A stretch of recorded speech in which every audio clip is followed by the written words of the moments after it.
Bom, então, a partir desses dois paralelos, é que eu gostaria de concluir esse vídeo discutindo algumas das estratégias de inserção ou de integração desses diversos imigrantes na sociedade paulista do século XIX e do início do século XX.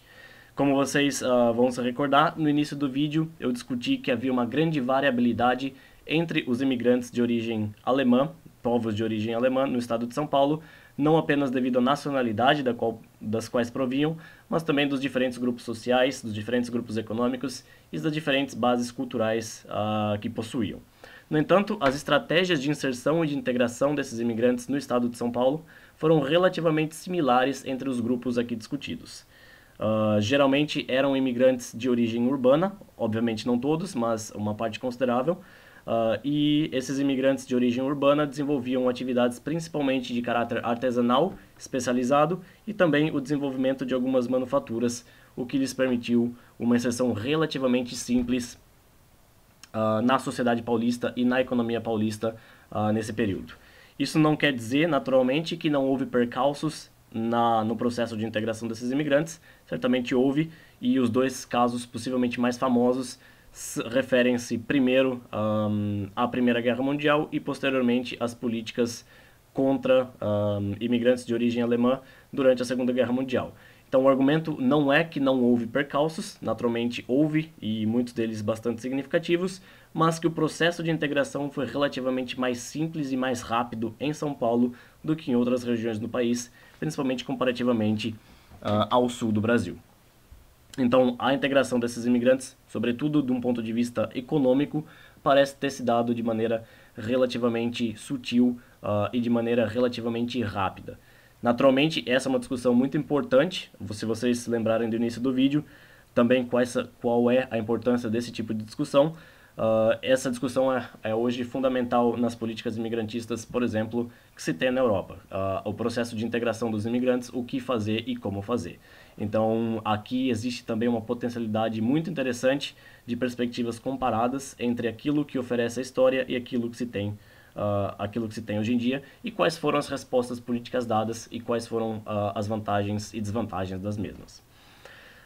Apenas para concluir, então, esse processo de integração foi relativamente semelhante do ponto de vista histórico e do ponto de vista econômico, desculpem, e do ponto de vista social também foi relativamente semelhante. Existem trabalhos muito bons hoje realizados pelos pesquisadores de universidades como a Universidade de São Paulo e a Unesp, que têm trabalhado bastante com as estratégias de integração desses imigrantes do ponto de vista educacional.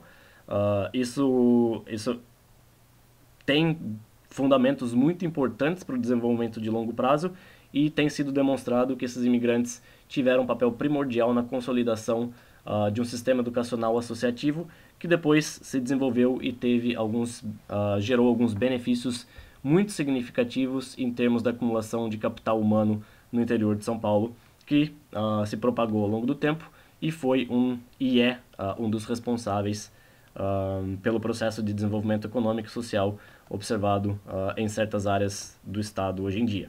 Como eu disse anteriormente, fica aqui a principal mensagem do ponto de vista metodológico. Isso não significa fatalismo.